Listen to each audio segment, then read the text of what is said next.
The 1987 sci-fi action classic Predator stands as one of Hollywood's most revered monster films, a testosterone-fueled jungle chase that launched a franchise and cemented Arnold Schwarzenegger's status as the ultimate action hero. But beneath the explosions, one-liners, and that iconic extraterrestrial design lies a far more complex cinematic achievement that most viewers have never truly appreciated. The cast and crew weren't just making another action movie, they were engaged in a high-stakes creative gambit that nearly collapsed multiple times.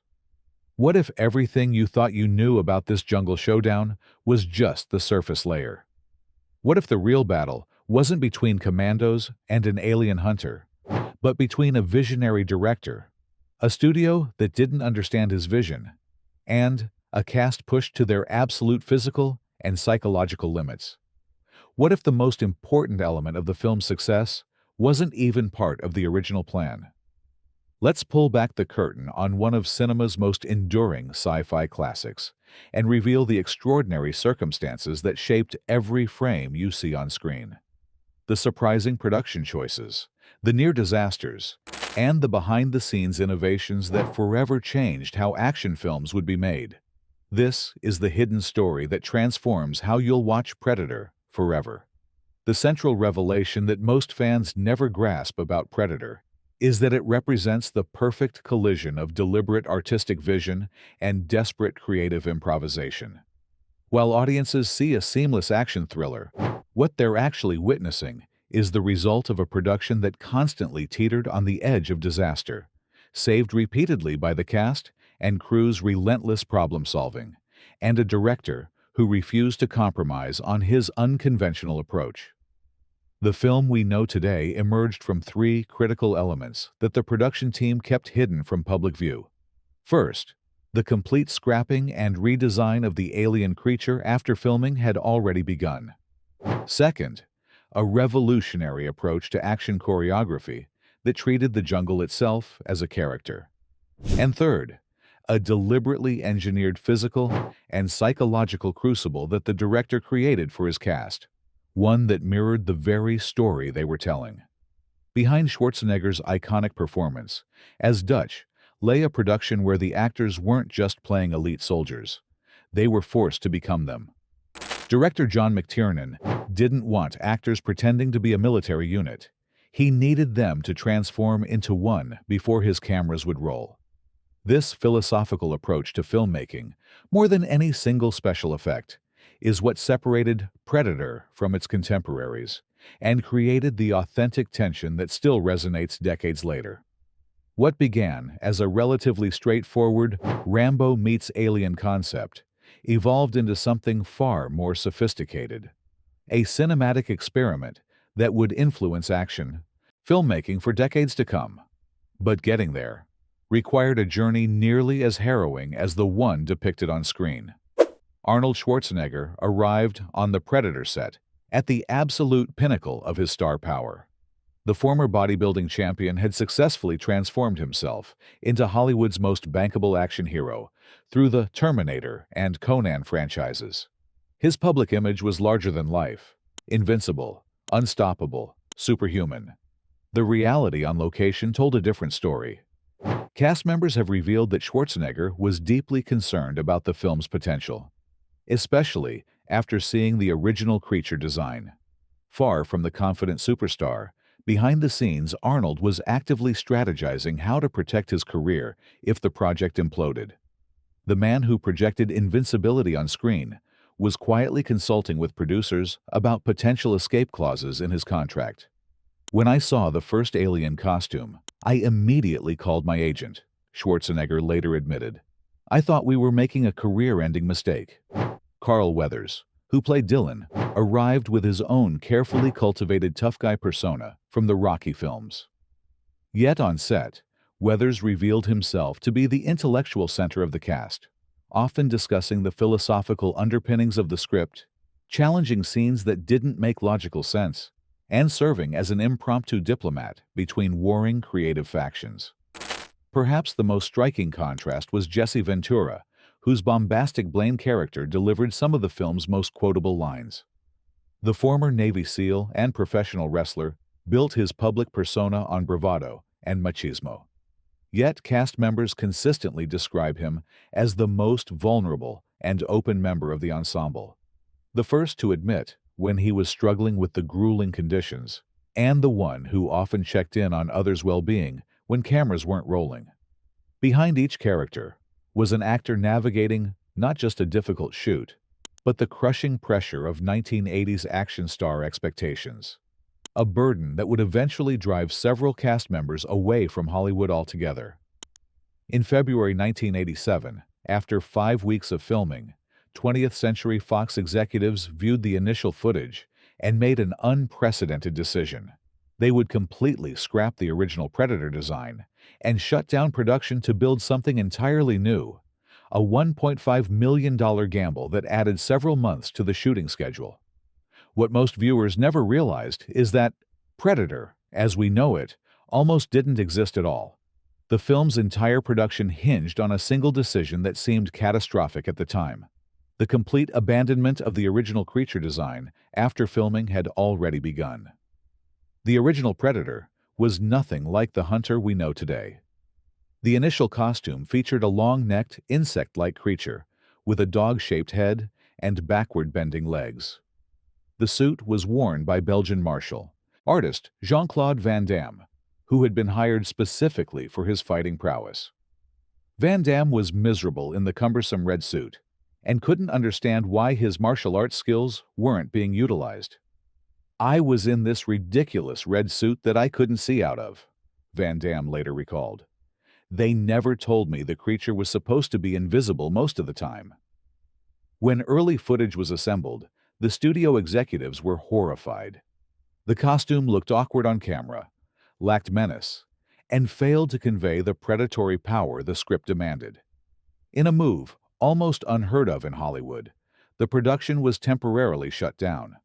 Van Damme was released from the project, and special effects legend Stan Winston was brought in to create an entirely new creature, with production costs mounting by the day.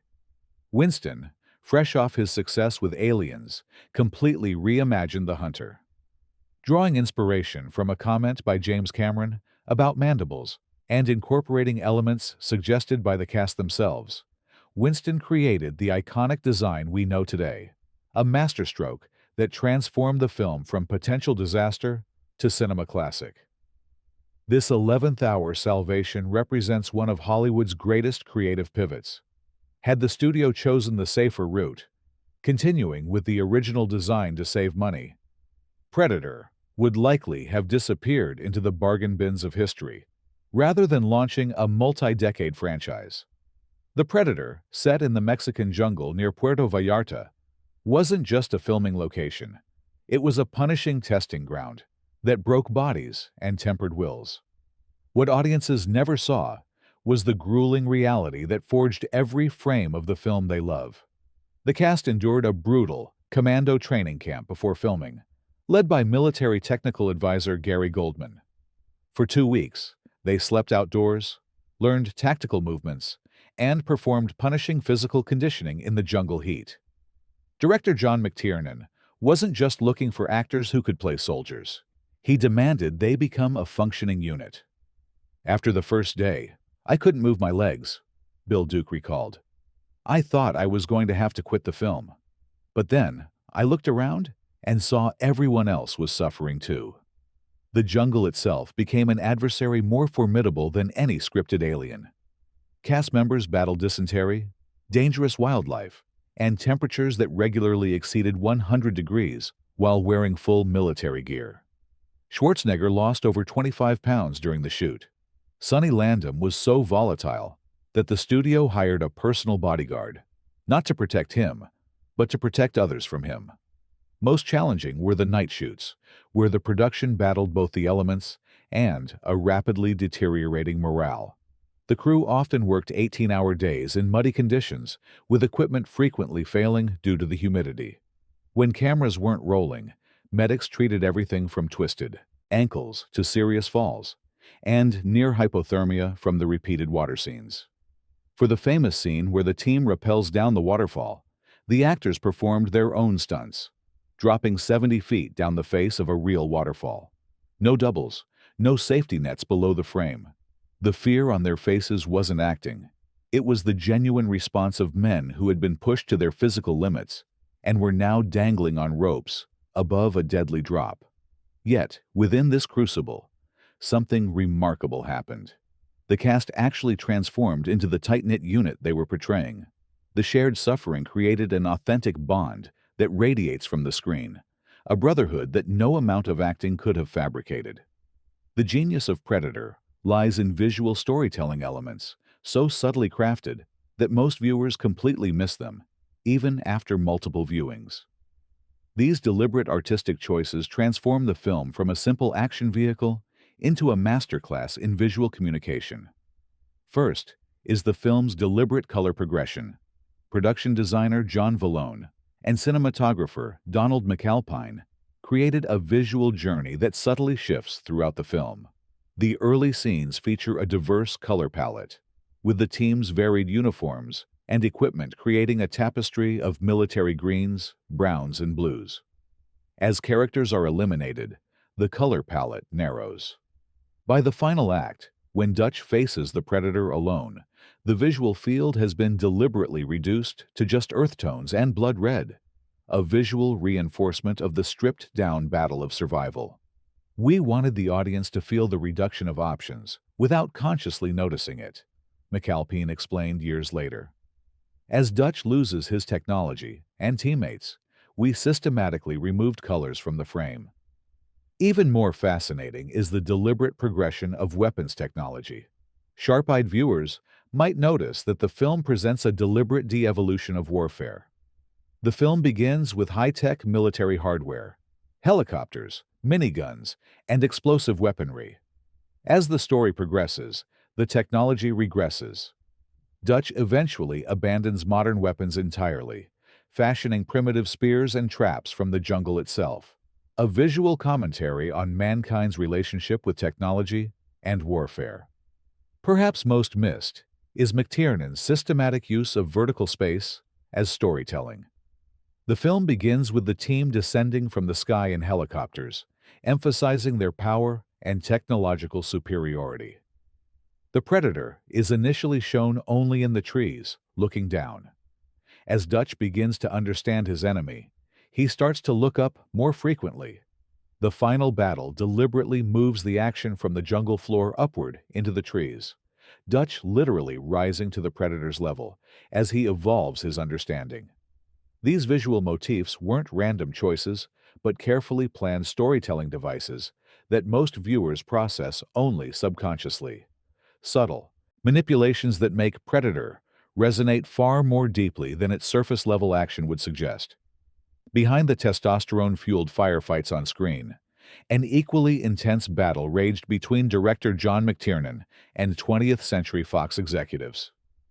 This conflict, more than any alien menace, nearly destroyed the film entirely. McTiernan had a distinctive vision for Predator, one that transcended the simplistic "commandos meet alien" logline that had initially sold the project. He wasn't interested in making a conventional monster movie, but rather a subversive examination of American military power, meeting an enemy it couldn't defeat through conventional means.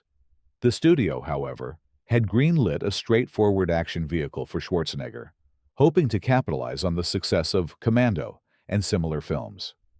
The studio kept pushing for more explosions, more gun battles, producer John Davis later revealed. McTiernan kept pushing back, wanting to hold the creature reveal and focus on suspense. The conflict intensified after the creature redesign crisis. Studio executives, already nervous about the ballooning budget, began demanding script changes to simplify the story and add more conventional action elements. They questioned McTiernan's decision to hide the Predator for much of the film, arguing that audiences were paying to see the monster, not just its heat vision perspective. McTiernan and Schwarzenegger formed an unlikely alliance against these demands. Arnold, recognizing the director's unique approach might elevate the material beyond a standard action film, used his considerable star power to shield McTiernan from the worst of the studio interference.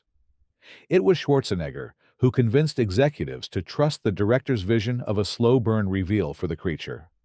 The most heated battles centered around the film's third act, when Dutch is alone against the Predator. The studio wanted a traditional final battle with Dutch using salvaged weapons from his team for a massive firefight. McTiernan insisted on the more primal, stripped-down approach we see in the finished film, a battle of wits rather than firepower. This philosophical clash represented the core difference in vision. Was this a film about the triumph of American military might, or a story about survival requiring the abandonment of technological advantage? The compromise that emerged from these conflicts ultimately created the film's unique identity, neither entirely the studio's action spectacle nor fully McTiernan's subversive vision, but something that somehow satisfied both while transcending each. In one of Hollywood's great ironies, the actor who made the Predator into a screen icon never appears in the credits, was hired after production had already started, and improvised the creature's most memorable characteristics on set. When the production scrapped the original creature design, they needed not just a new costume, but a new performer. Kevin Peter Hall, a 7'2" actor with experience playing costumed characters, was brought in with little preparation time. The casting was fortuitous beyond anyone's expectations. Hall approached the role not as a monster, but as a character with motivation and psychology. While the script described the Predator simply as a hunter, Hall developed an entire physical language for the creature. The now iconic head tilt that suggests curiosity, Hall's improvisation, the predatory stalking movement style. Hall developed it by studying big cats at the Mexico City Zoo on his days off. "I didn't want to just be a guy in a suit," Hall explained in a rare interview before his untimely death in 1991. "I wanted to create something that felt truly alien, but had understandable motives." Most remarkably, the Predator's distinctive clicking sound, now an iconic element of the franchise, wasn't in the script at all. Hall began making the sound while in costume to help himself get into character. Sound designers, overhearing this during filming, incorporated it into the audio design. What began as an actor's personal process technique became one of cinema's most recognizable monster vocalizations. The bitter irony of Hall's contribution is that despite creating one of film's most memorable creatures, he remained largely anonymous to audiences. While Arnold and his co-stars became household names, Hall's performance remained hidden behind the Predator mask.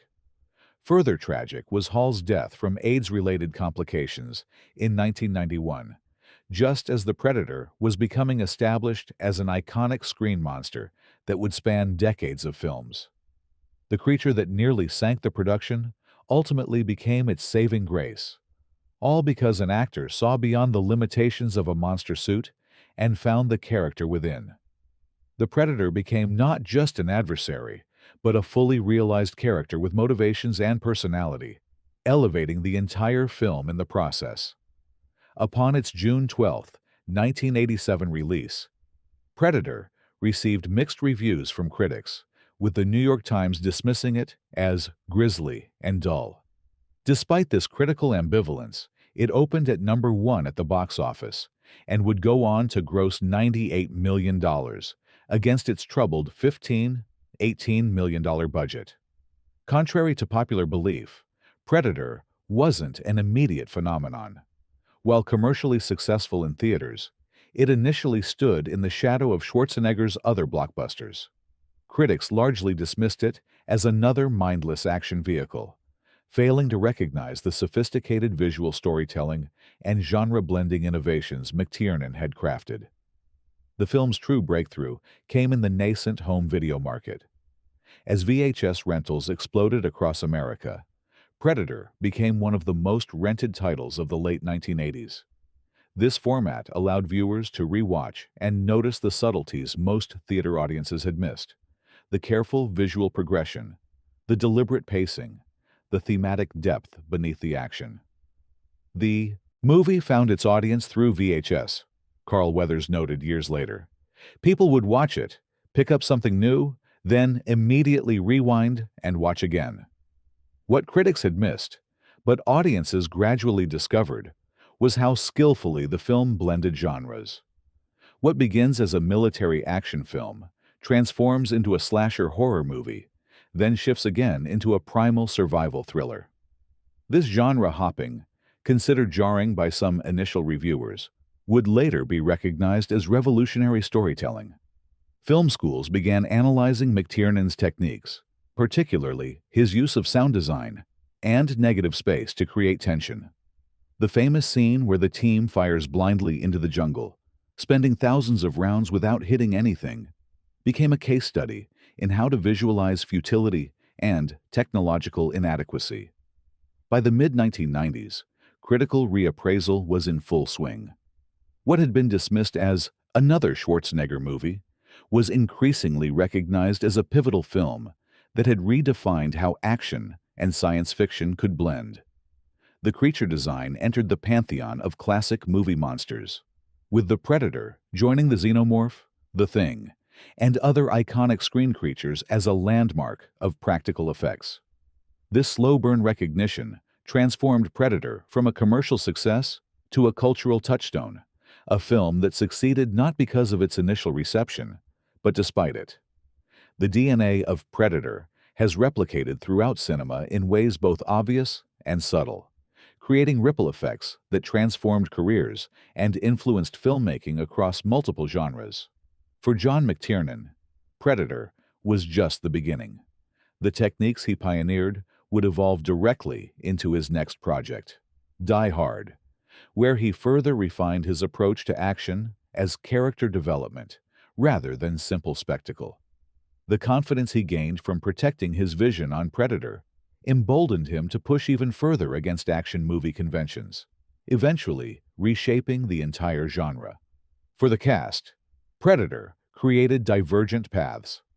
Schwarzenegger solidified his position as Hollywood's preeminent action star, but several cast members translated their experiences into unexpected careers. Jesse Ventura leveraged his newfound fame into a successful political career, eventually becoming governor of Minnesota. Bill Duke moved behind the camera, becoming a respected director who would help pioneer the 1990s black cinema renaissance. The film's visual language permeated action cinema throughout the 1990s. The guerrilla-style combat sequences, with their emphasis on tactical movement rather than heroic poses, became the template for a new generation of military action films. The creature's heat vision perspective spawned countless imitators, becoming a standard technique for showing non-human viewpoints. Perhaps most significantly, Predator helped legitimize genre blending at a time when studios preferred clearly defined categories. The film's successful fusion of action, horror, and science fiction elements demonstrated that audiences could follow more complex tonal shifts than executives had assumed. This paved the way for the increasingly hybrid blockbusters that would dominate in later decades. The film's approach to practical effects, combining suit performance with optical techniques, influenced a generation of filmmakers committed to tangible monster design. Even as CGI began to dominate in the 1990s, The Predator remained a powerful argument for the visceral impact of practical creature effects. Most profoundly, the film's underlying theme, that technological superiority doesn't ensure victory, resonated through American cinema's engagement with military power in the post-Vietnam era. Predator arrived at a pivotal moment when Hollywood was rethinking how to portray American military force, and its message of adaptation over domination would echo through films for decades to come. Beyond its technical achievements and career-making performances, Predator endures because it tapped into something primal in the human experience. The universal fear of being hunted and the drive to adapt and overcome when technological advantages fail. At its core, beneath the muscled commandos and science fiction trappings, Predator is a film about human ingenuity prevailing against overwhelming odds. Dutch's journey from commanding a high-tech military unit to fighting with sticks and mud is a powerful parable about stripping away technological crutches to rediscover our most basic survival instincts. This theme resonates across cultures and eras because it speaks to fundamental human anxieties. In the 1980s, as computer technology was beginning to transform society, Predator asked a question that still haunts us. What happens when our technology can't save us? Dutch's ultimate victory comes not from superior firepower, but from understanding his environment and his enemy. A message that feels increasingly relevant in our technology-dependent world. The film also endures because it subtly subverts the very action hero archetype it appears to celebrate. While marketing positioned it as another showcase for Schwarzenegger's physical dominance, the actual film systematically deconstructs this image. Dutch doesn't win through strength, but through cleverness. His muscles and weapons, the traditional tools of the action hero, prove inadequate. His victory comes only after he abandons them. This subversive element gives Predator a depth that viewers might not consciously recognize, but that satisfies on a deeper level than standard action fare.